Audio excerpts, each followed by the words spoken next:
el dirigente nacional de los pueblos indígenas, Malky Kangamasi. Buenos días, dirigente, gracias por su visita. Dirigente, ¿cuáles son las acciones que el movimiento indígena va a asumir frente a la explotación minera de la zona de Pucahuayco? Buenos días y gracias por la invitación. Paikunataka, kunampunya manda, makanahuita churashpa sakinchi. Y a los 30 años hago recién mi primer largometraje. Eso indica que sufrimos o vivimos un proceso lento. Bueno, desde que yo empiezo a asumir el cine, ya no lo asumo como cine. Quiero romper más bien con ese tipo de cine indigenista. Cine, ¿Sí? cine. Claro, porque, o sea, ya no ponernos esos apodos, porque de alguna manera eso nos están diferenciando y hasta el problema más grave en este momento es que nos asignan fondos pequeños. ¿Por qué dicen que el cine comunitario no requiere de los fondos que una producción normal como Quilla necesita? Sí, entonces por eso es que yo no estoy muy de acuerdo con eso. Y cito a usted en el artículo. Sí. Y entonces yo rompo con todo este esquema, o sea, yo no me interesa estos apelativos que nos van poniendo, sino más bien ir construyendo un cine, como dije hace rato, un cine intercultural, en donde tengamos los mismos derechos, los mismos accesos, y sobre todo romper con este esquema que se manejaba en ese entonces, de un cine paternalista, o sea, de cómo el director veía e interpretaba. Siempre él era la voz, ¿no? Decía, y aquí los indígenas están bañándose o no sé qué, o sea, nos veían como objetos, no nos daban la palabra en el cine indigenista.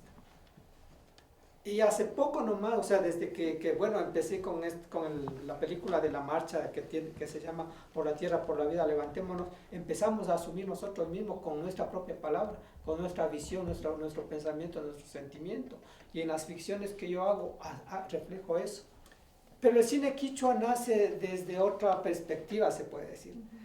Nace ya desde las necesidades de transmitir nosotros mismos nuestra cosmovisión, nuestra cosmoexistencia. ¿Sí? O sea, no teníamos el apoyo. Hace 30 años no teníamos apoyo de nadie en este país.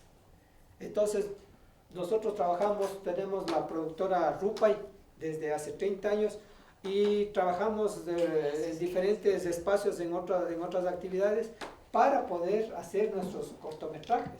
O sea, nosotros es más bien como invertir en el cine, sin recuperar, ¿no? En ese entonces. Claro, ya cuando empezaron a salir a los festivales o algo así, pues bueno, solo viajaba, ¿no? Pero nace desde otra perspectiva, ¿no? Nace desde otras necesidades. Cuando yo estudié cine justamente fue eso. Nosotros teníamos el primer grupo de teatro popular quichua en Pehuche, en el 78, 79. Entonces, veo lo importante que es el teatro y la transmisión de mensajes y cómo la gente está así, o sea, lista para ver, conversar y aprender. Entonces, para mí fue una experiencia bien interesante el teatro y dije, no, pues, o sea, hay público para esto, es importante hacer algo diferente y más masivo. Entonces, la alternativa era el cine y por eso fui a estudiar cine en México. Y bueno, pues ahora recién estamos teniendo los alcances que quería, o sea, universalizar nuestras historias. Esperemos que de aquí a 5 o 10 años máximo estemos creando algo más fuerte, algo que impacte más en